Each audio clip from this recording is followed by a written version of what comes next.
Yeah, let's get started.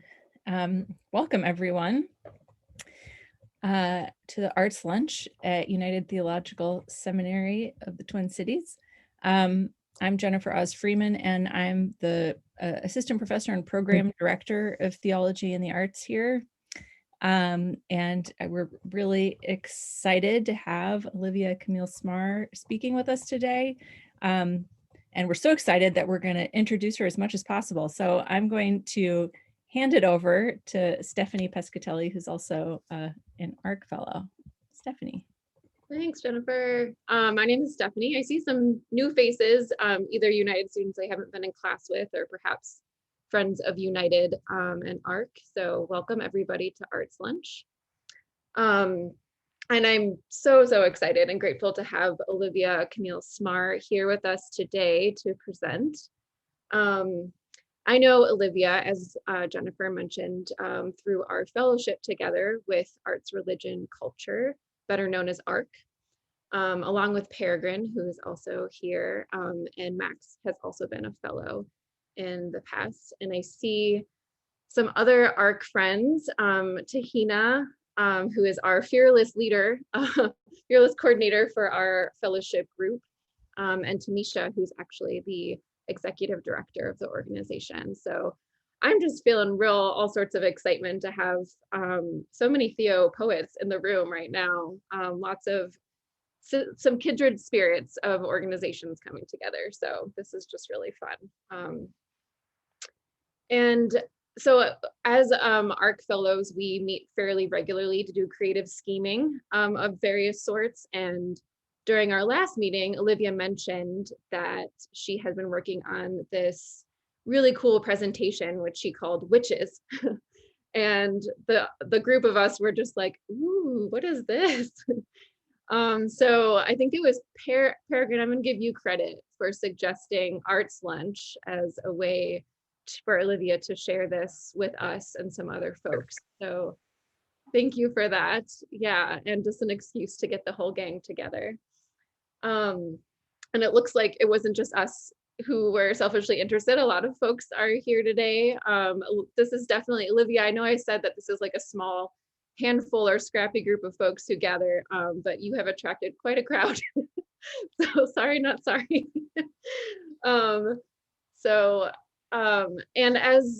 And just to give a little bit of background, I'm sure all of you saw the amazing bio that was posted with Olivia's with this event. But Olivia is also in seminary, but finishing up very shortly, her master's at Chicago Theological Seminary. And her creative and academic work very much centers on the body as holy in all of its many manifestations. So topics such as sensuality, disabilities, trauma, and really creating innovative engagement towards change and healing through movement, magic, and scholarship. So Olivia is an amazing theologian and movement artist, and I've been really honored to get to know you, Olivia, through this experience, and so grateful that you're willing to come here and share some of your work with us today. So I'll hand it off to you. I'm so happy to be here. Thank you, Stephanie and Peregrine. It really was just this random moment. I think we were all like super tired in our fellowship meeting. And I told them I was working on this presentation about witches, and they're like, ah! And so it became a thing. And I'm very grateful because I love talking about witches. And I like talking about things from a theological lens. I think that a lot of times in society, we think theology is a separate thing from everything else, but theology is integrated into our daily lives. I had someone ask me why I chose to talk about witches and theology through the lens of pop culture. And the reason I gave was that pop culture is a reflection of our daily lives. It takes the things that are most interesting, or the things that are scary, or the things that have potential to engage people, and it amplifies those things. So by examining witches in pop culture, I'm gonna call attention to the manifestations of magic and of rituals that exist in our own lives. The other thing that I try to be very intentional about is talking about rituals in a way that destigmatizes them. So, for example, I remember a few years ago, I was talking with someone who wanted to expand their spiritual practices beyond the Black church. And they were interested in pursuing more either traditional African religions or like other spiritual practices. And they said that they were okay with researching these things, but they weren't okay with the rituals. And I was like, you're a Christian. You literally believe that these tiny wafers that have zero taste are the body of Christ, and you consume that like every week. Your entire religion is made of rituals. So I love talking about rituals because, you know, people think that they're these like magical things, or they're pagan, or they have something to do with the supernatural always. And in this presentation, you'll see that these rituals are involved in supernatural processes, but there are rituals that exist in our daily lives as well, that we all engage in. So I'm very excited. This is interactive, so I'm going to be asking questions. Also, is anyone like into pop culture witches? Yes, a few. Okay, good. That's good. So people will get the analogies. If you have questions, let me know, because literally I love talking about this. So yeah, if you have any questions, let me know. Okay, I'm going to attempt to share my screen. Zoom tends to do what Zoom wants to do, so I'm not really sure how it's going to work, but we shall figure it out.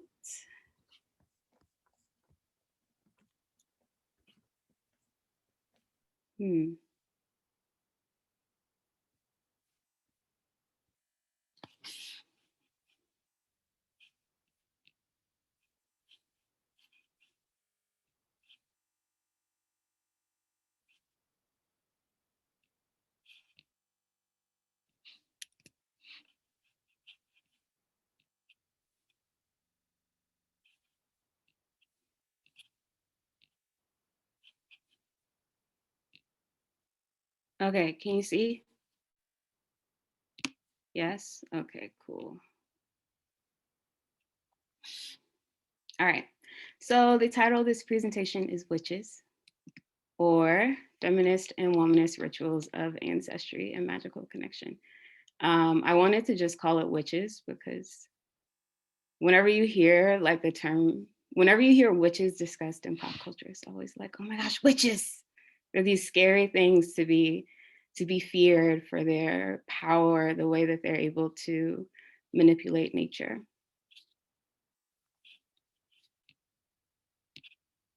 So we'll be talking about Charmed, the 2018 reboot. Has anyone seen that edition of Charmed? Okay, and The Chilling Adventures of Sabrina. Are there any Sabrina fans? A few? Okay, and The Vampire Diaries.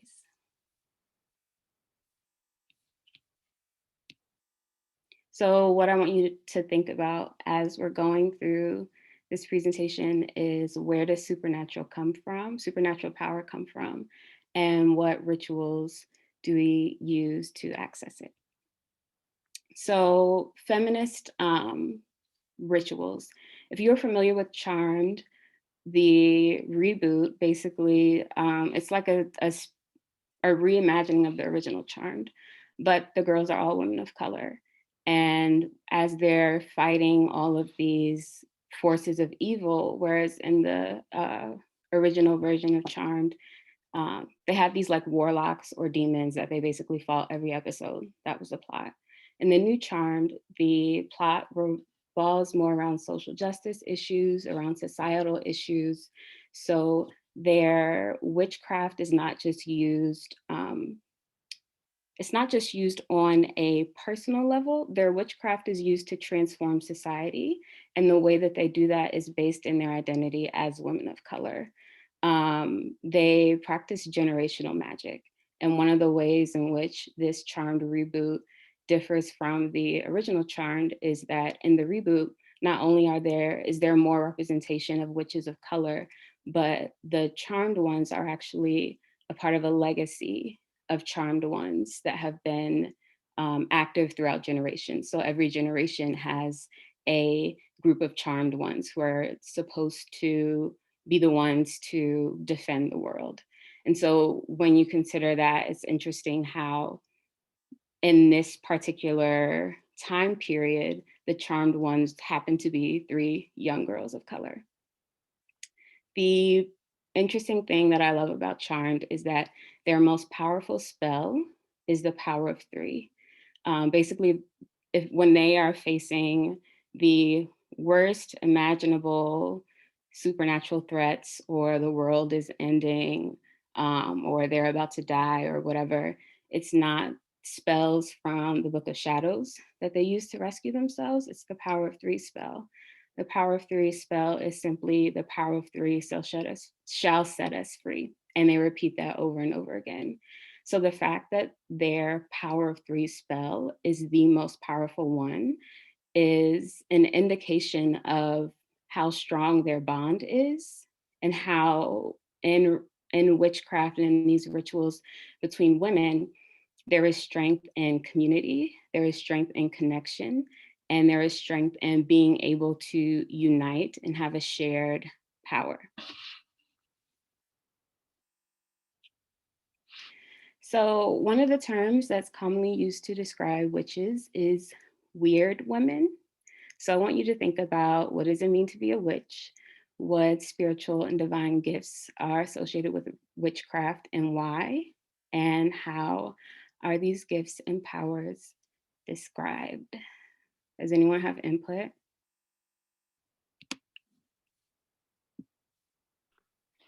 I want to know why you spelled weird that way instead of the other way. It's coming in the next slide.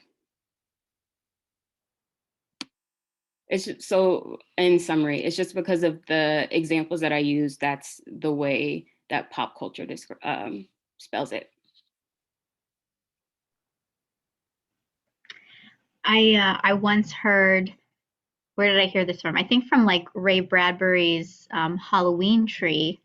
I heard that there was an association between, witch, the word witch, and wits, and it being associated with a woman having her wits about her, and the nefariousness of, oh, how dare there be a woman who knows what she's talking about. Mm-hmm.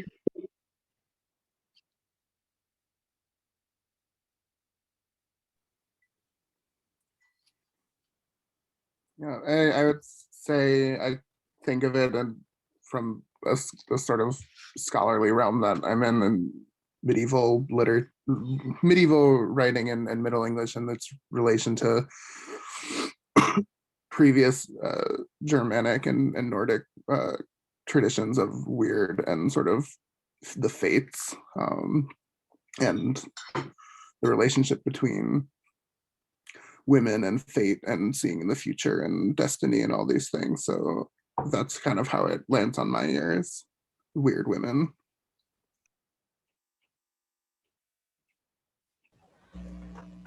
For me, my identity, or my definition of myself identification as a witch, has to do with my privilege and ability to choose to claim and understand and work with the inherent connection that I feel with the spiritual realm.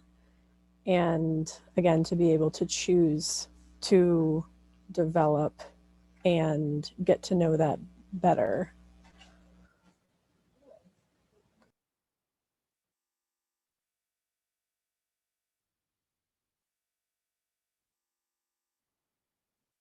I like that. Thank you for bringing up the term spiritual realm. I think that's very important to bring up in these discussions, particularly because as I'm about to talk about, not all witches practice in the same way, and not all witches have the same beliefs about spirituality. So, moving on. These are witch hats. I threw this slide in here after our discussion about what is a witch, what is witchcraft, what does a weird woman do? Because when we think of witches, we think of Elphaba. If you've seen Wicked, she's my favorite. Elphaba in the picture on the left in a pointy black hat and wearing all black, and she has green skin. But Black church mothers who spend hours praying, who have prayer rooms, who have these mystical encounters with God, who have prayer circles, which I think are actually covens, are witches as well.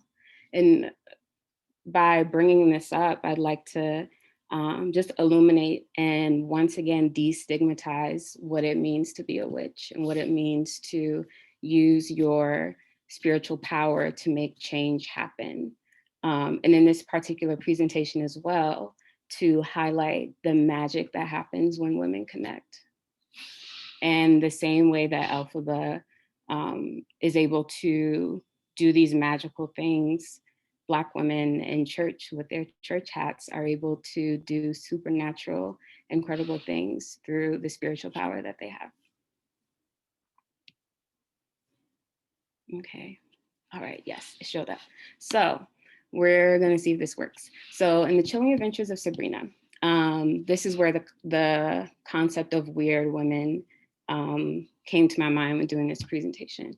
So this is Rosalind. She is a young Black girl in high school, and she has a gift. Her grandmother calls it the cunning. And with this gift, she is able to touch things and get messages about them or get visions about them. And so in this particular scene, there is a voodoo woman who notices that Rosalind has this gift. And so she appears to Rosalind and basically explains to her what's actually going on. Can you hear it? Okay. I'm in the kitchen, Harvey.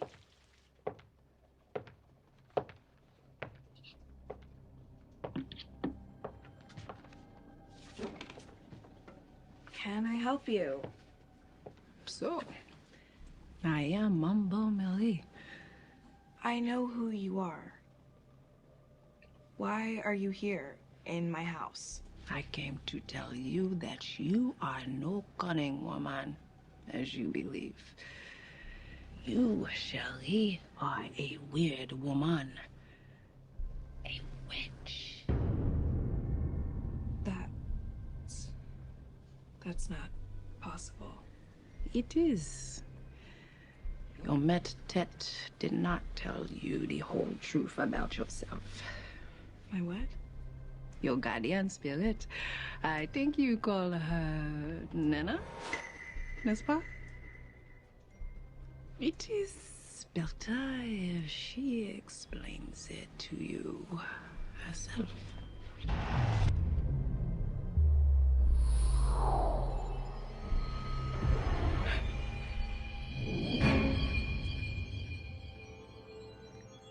What the voodoo queen says is true.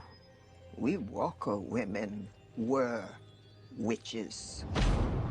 But we couldn't use that word. We were, after all, God-fearing Christian women, and witches? Witches danced with the devil and were burned at the stake. So to protect ourselves from that same fate, we called ourselves cunning women. Why are you telling me this now? Because it is as Ambrose says, we are at war with the Eldritch Terrors. We need ton pouvoir, your power. So, you will come see me at the academy, eh? That's Harvey. He can't find you here. Anybody have a reaction or thoughts regarding that scene?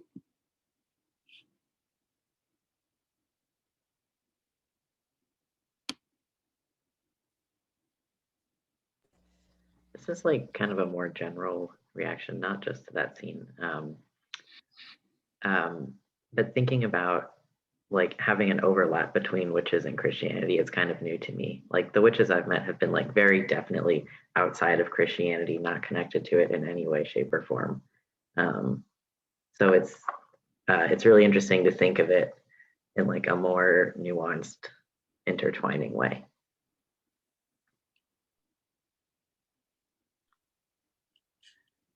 I think that that has a lot to do with where you sit and what your Christian relationship to your church is. I think in the Black community and in a lot of smaller communities where you've got the church is the foundation of the community relationship, you see that overlap a lot more frequently with that terminology shift.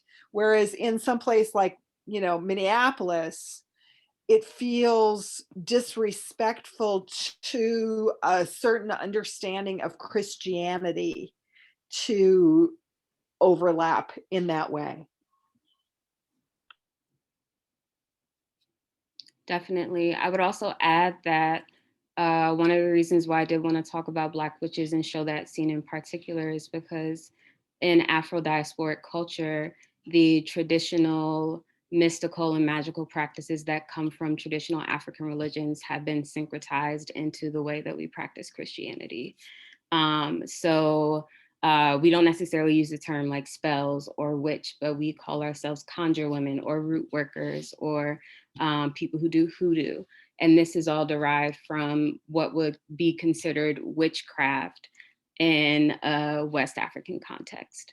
So in like Black church traditions, especially, this element of witchiness and magic is very apparent in the way that we practice Christianity, because that is how enslaved Black people constructed and not just put their spin on Christianity, but incorporated their traditional faith into the way that they practice Christianity.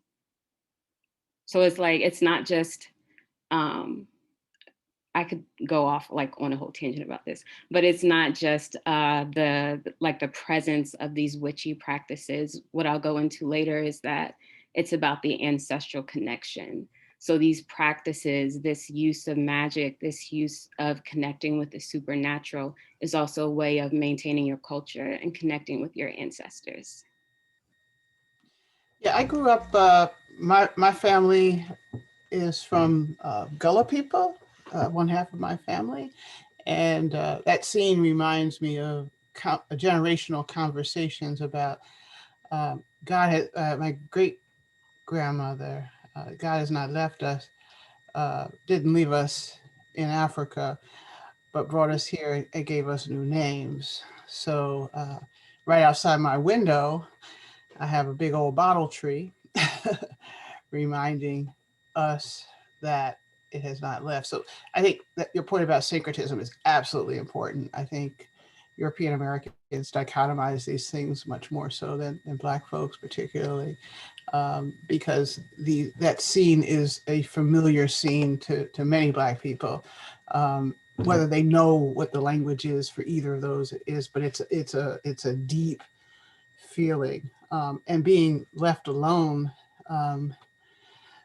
as enslaved people off the coast of the Carolinas. My people were able to maintain some of these African traditions without the interference of white people and their version of Christianity. Plus, understanding syncretism, I think, is just so important to our survival. As you were saying, it's essential for us to be able to cover things so that we can continue. To this very day, we all are covering and code switching and figuring out how to survive in white supremacy culture. It's a great scene, by the way. Mm-hmm. One of my favorites in the whole series. Wonderful.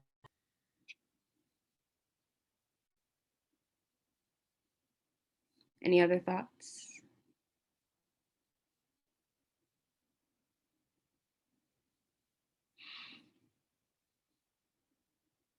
Okay, we can move on.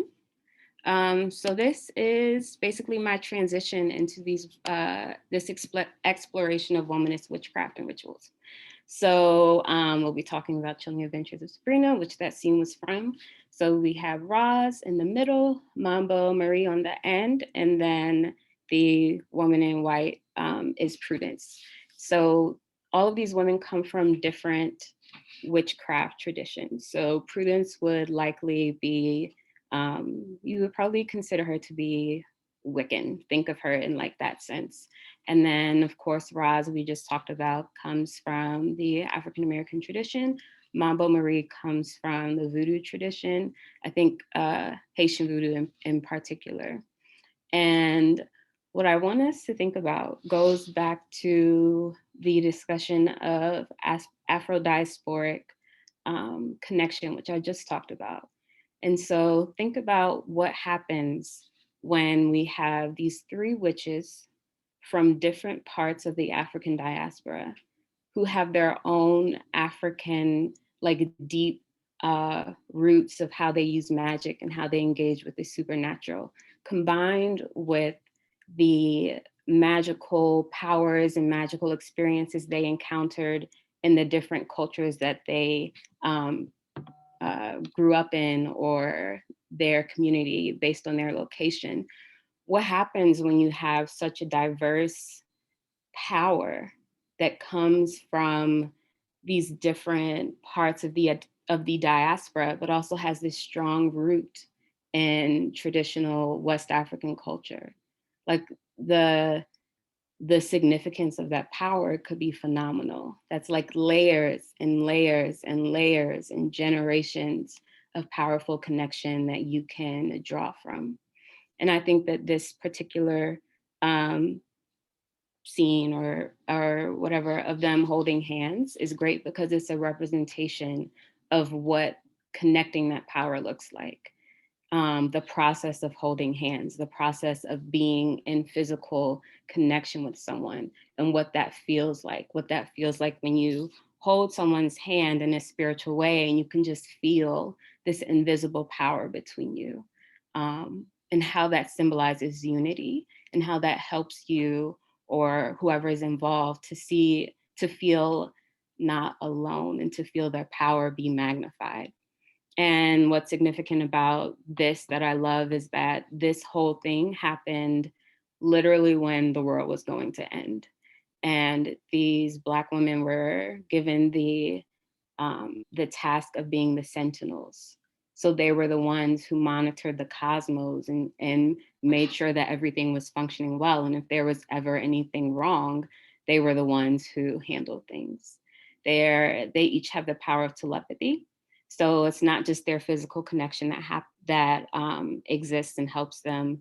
They're able to communicate with each other via thoughts. So when one of them has a vision, they say sister, and then they share what they saw. Sometimes they're able to even speak in unison, even when they're not physically together, because they have this strong connection that I think is very specific and very particular to womanist perspectives on spirituality, this incorporation of what it means to have these African roots and to be able to connect with your African ancestry.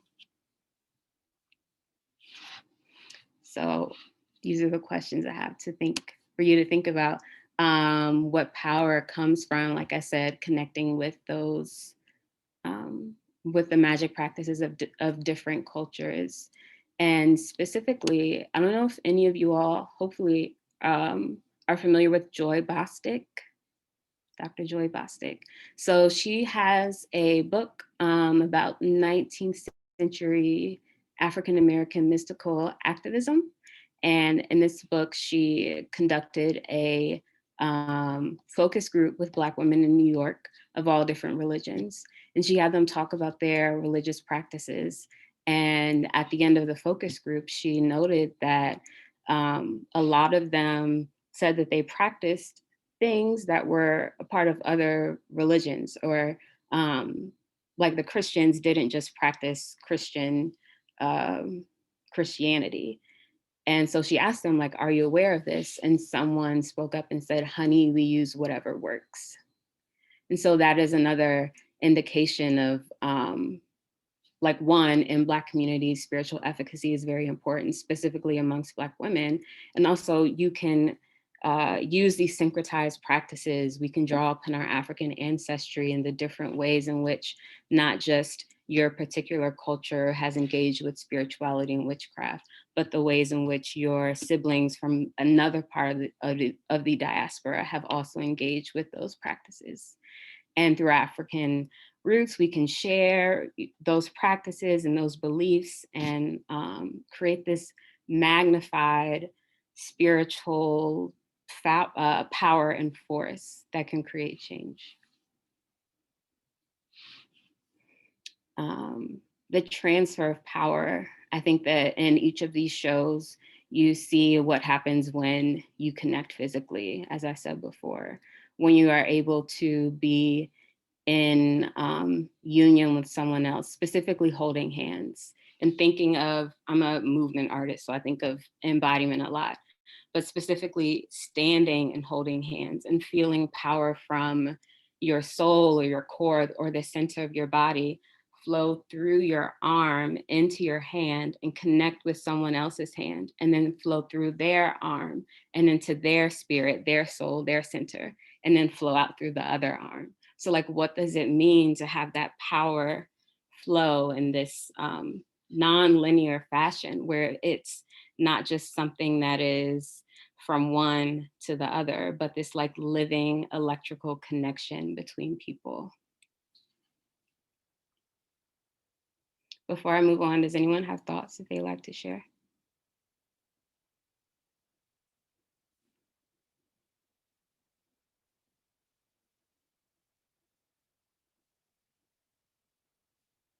No? Okay. So we're going to be talking about now what happens when that ancestral connection is removed. We're talking about the Vampire Diaries. I have a love-hate relationship with the Vampire Diaries, specifically the way in which they portray witches. Witches are just seen in a cis-hetero patriarchal way, where they just fit into these norms and tropes where their power is only used for, like horrible things, like just falling in love, or like resurrecting a dead lover, or coming back from the dead just to haunt their former lover, or a mother who wants to use witchcraft to, this is in a spinoff, but who wants to use witchcraft to control her children. Like, witches are subjected into these very rigid norms. If you're familiar with the Vampire Diaries, then you are familiar with Bonnie Bennett. Bonnie Bennett is the most powerful witch. She is a descendant from the original witch. She has incredible power. However, she uses that power to assist her friends rather than fulfilling her calling as a witch and living her own life. There is a moment in the series where her grandmother, who is also a witch, even says to her, I'm paraphrasing, but essentially, you need to stop messing with those white people and focus on yourself. Bonnie Bennett sacrificed herself, as in literally died several times, to save her white friends. She became someone who was a supporting character, even though she was more powerful than any of them. They only used her when they wanted something. And so what happened in the show is that eventually her ancestors said, you know what? You're not listening, so we're going to disown you. That's literally what happened. And she lost that connection. And from then on, she had a hard time connecting with her power. She ended up like losing her power twice completely. And it was because she severed that ancestral connection. So that's basically a summary of what happened. She lost her protection her grounding and her guidance. She lost the legacy of the witches that came before her, who were the source of her power. This is another example of ancestral power, where she got her power from the original witch, and it was passed down through generation and generation. All right, this is a scene where it is the final scene of the series. So sorry, it's a spoiler. But basically the world is ending and Bonnie has to stop it. But Bonnie no longer has power because her ancestors have disowned her like 3 seasons ago. So Bonnie no longer has power, but she somehow has to save the world. I'm going to fast forward a little bit.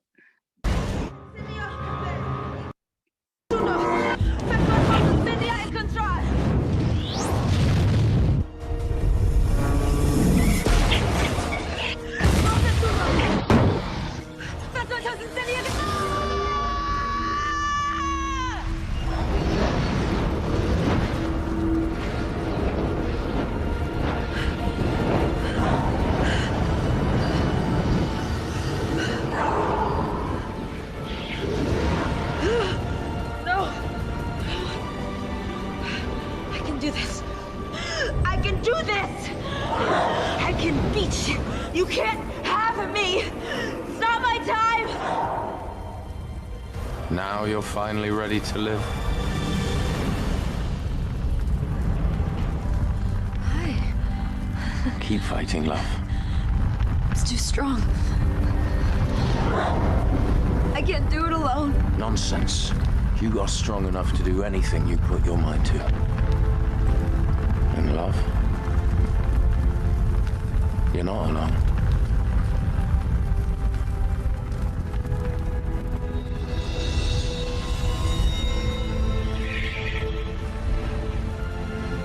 Grams.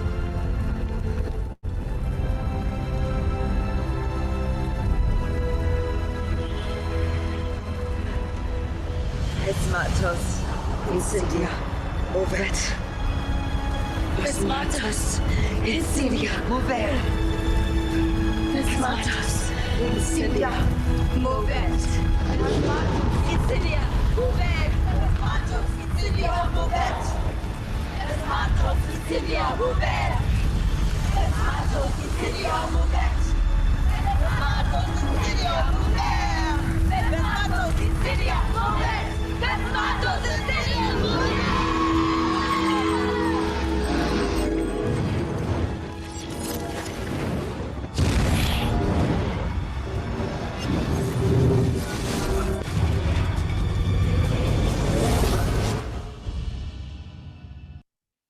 So, yeah, her ancestors showed up, and it was only through, it was literally only through her ancestors coming through for her that she was able to save the world. Once again, I want to emphasize this ancestral connection to power, this act of, once again, they were holding hands, but they weren't just holding hands, they were reciting the same spell over and over again. So what does it mean when in our rituals we add repetition? Who are we trying to convince? Are we trying to convince ourselves? Are we trying to amplify our power together? What does it mean when we add this dimension of not just being physically together, but speaking together? I'm going to move into pleasure in a second, but does anyone have any thoughts about that particular scene or ritual or aspect?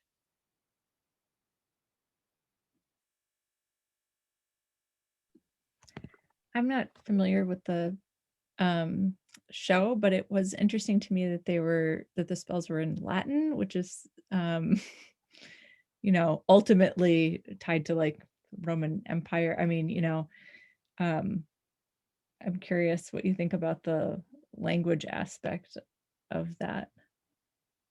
Okay, so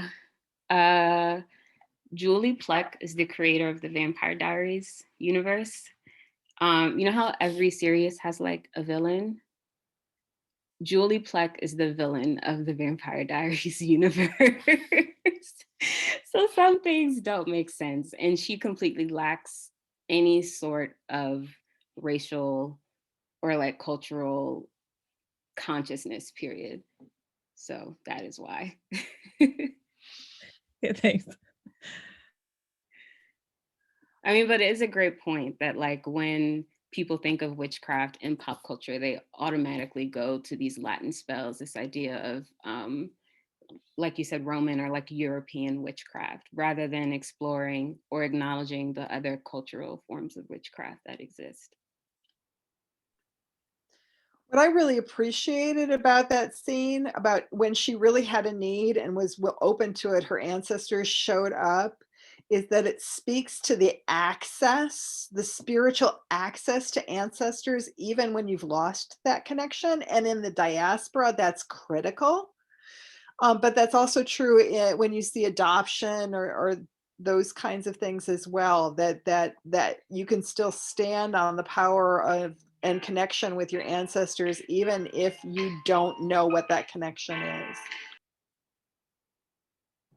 Yeah, Lisa, just briefly, it reminds me of, Olivia, you mentioned going by root worker and just the idea of root systems and how even if you cut off certain plants that are above ground, like that growth system, the roots will still be connected and still be there and can like regrow once the conditions are right. So yeah, there's just a lot of like natural imagery and patterns and like that are I feel really present to me. There's also something about literally changing the atmosphere of like when you're holding hands with another person and when you're speaking and singing in the same patterns and the same rhythms, that literally there's something that changes in the air and in the movement of the air around you. Yeah.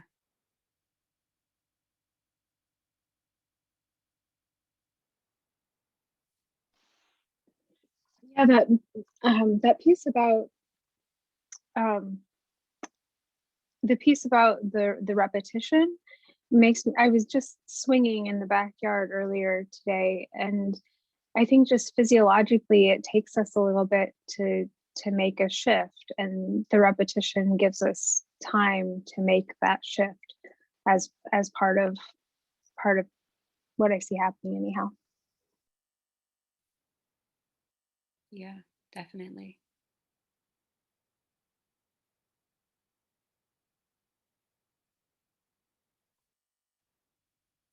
So I wanted to also mention when we don't spend our time saving white people and we are able to use our ancestral connection, our power for ourselves, we are able to engage in pleasure engage in pleasure and experience our full humanity and engage with what comes with humanity, not just what comes with having supernatural powers. So the first picture is Prudence from Chilling Adventures of Sabrina having an orgy with her fellow classmates.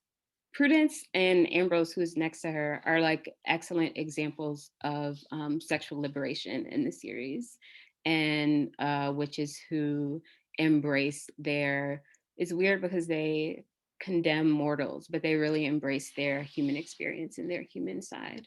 And beneath that is one of the witches from Charmed who is in a relationship with another witch. And she's actually able to have a relationship. It kind of varies throughout the series as she's getting used to her powers. But she is able to have that balance and pursue pleasure and happiness in her own way. So when we tap into our ancestral power, we are able to do what we want to do. And we're able to allow that energy to flow through us and create whatever we want, as opposed to serving someone else with our power or with our spiritual gifts. All of this is an indication of a need for community and a coven, regardless of what you call it.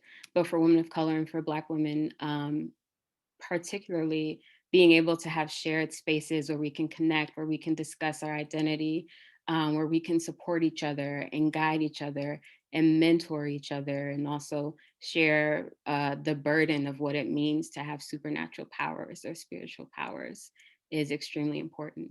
And through all these examples, we see how connection, whether it's physical connection, whether it's connection by reciting the same thing over and over again, and then the connection that comes from deriving your power from your ancestry, that is a fundamental and crucial aspect of feminist and womanist practices of witchcraft. So basically wraps it up for me. Any questions or thoughts?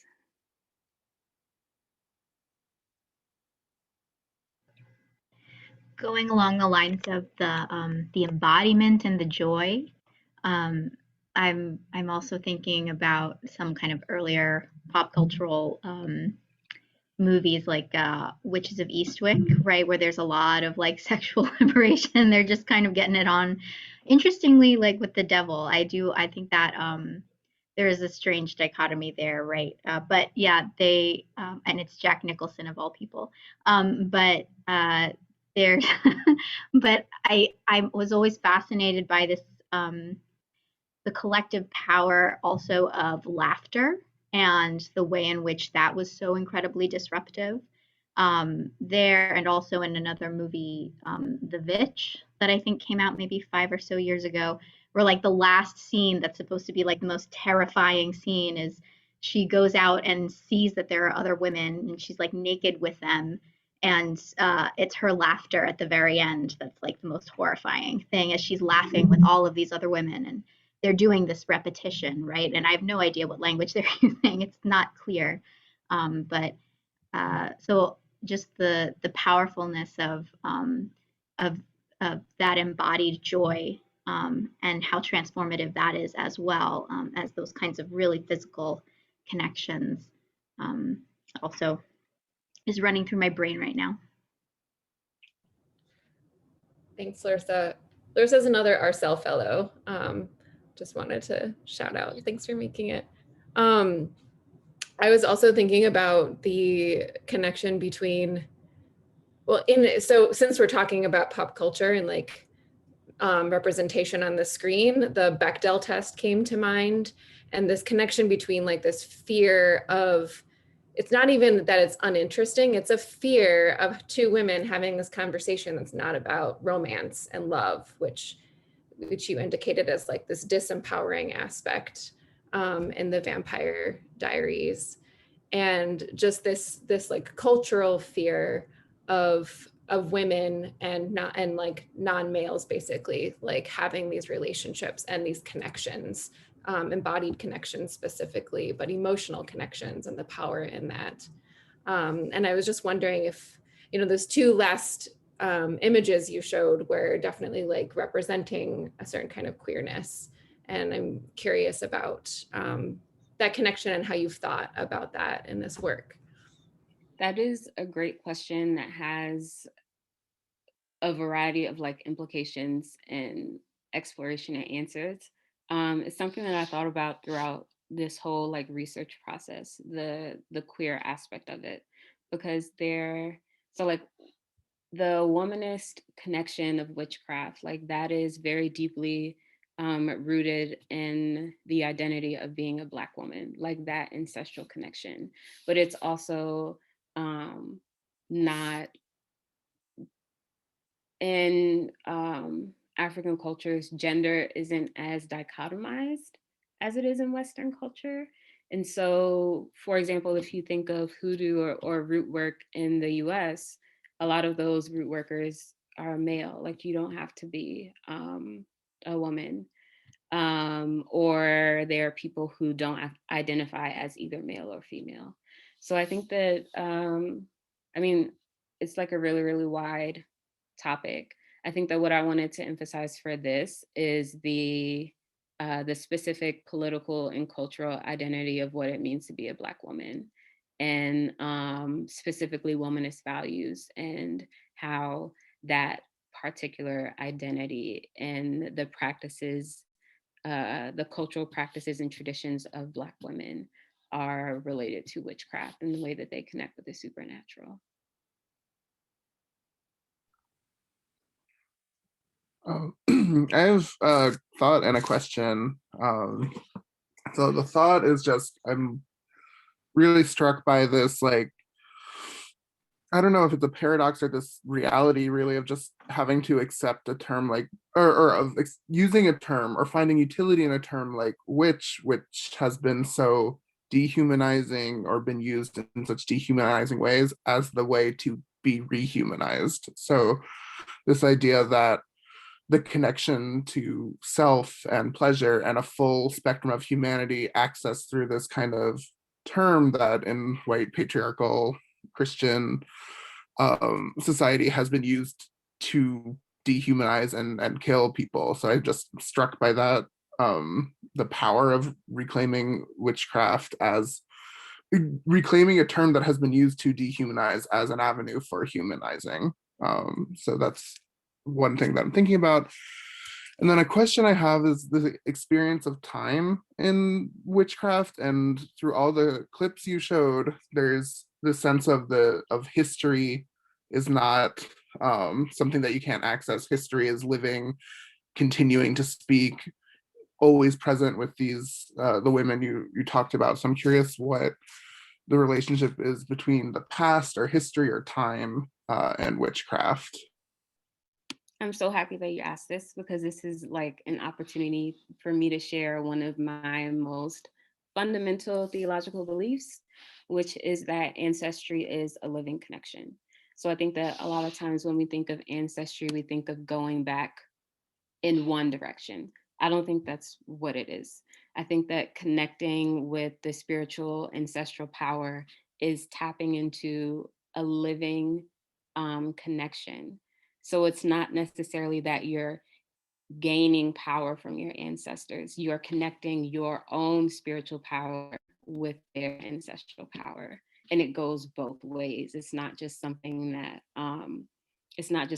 they're like giving you. I think that in Christianity, one of the things that I had to really break myself out of is begging for things. Like there was this moment where I was like, I feel like my ancestors are telling me to stop begging them for things. I don't need to beg them for things. I have my own spiritual power. I don't need to ask over and over again or like beg for them or for God or whoever to make something happen for me. I can use what's in me to connect with their spiritual power and amplify it, going back however many generations. I also believe in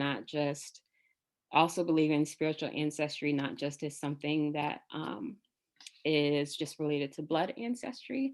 I think that we can have spiritual ancestors as well, and particularly in the Black community, for people who are descendants of enslaved Africans, families were separated in slavery. So, like the blood connection was disrupted. So I may have ancestors who I'm not blood related to anyway. So this idea of ancestry and connecting and of generations and like going back, I think is so flexible and way more fluid than people think that it is. And it's not a static process. It is an ongoing process that we can all tap into.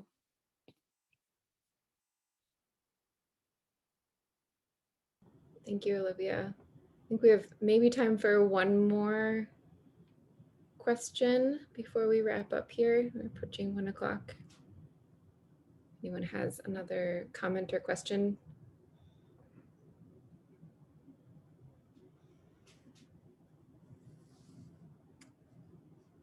All right. Well, with that, thank you so much, Olivia, for starting this really juicy, magical conversation here for all of us. It's been a joy to have you here in this community and to have these communities merging, the ARC community and United, and so many other friends of United I'm seeing here. So it's just great to have a nice big group here for this today. And as Max mentioned in the chat, Audre Lorde's uses of the erotic, there's definitely some spillover into the conversation we're going to be having next week at Arts Lunch. Our own Dr. Reverend John Lee will be here talking about Audre Lorde, specifically the uses of the erotic and uses of those ideas in our spiritual formation here at United. So if you are interested in this, I think that you'll also love next week's Art Lunch. So hope to see you all there. And our CEL fellows and friends of ARC and United, you are also very welcome to attend next week. Same time, same Zoom room, same faces usually. Would love to have you back. Thank you so much for inviting me. I really appreciate it. And thank you for listening to me rant about witches. Thank you, Olivia. It's awesome. Come back. Yeah. Bye, everybody.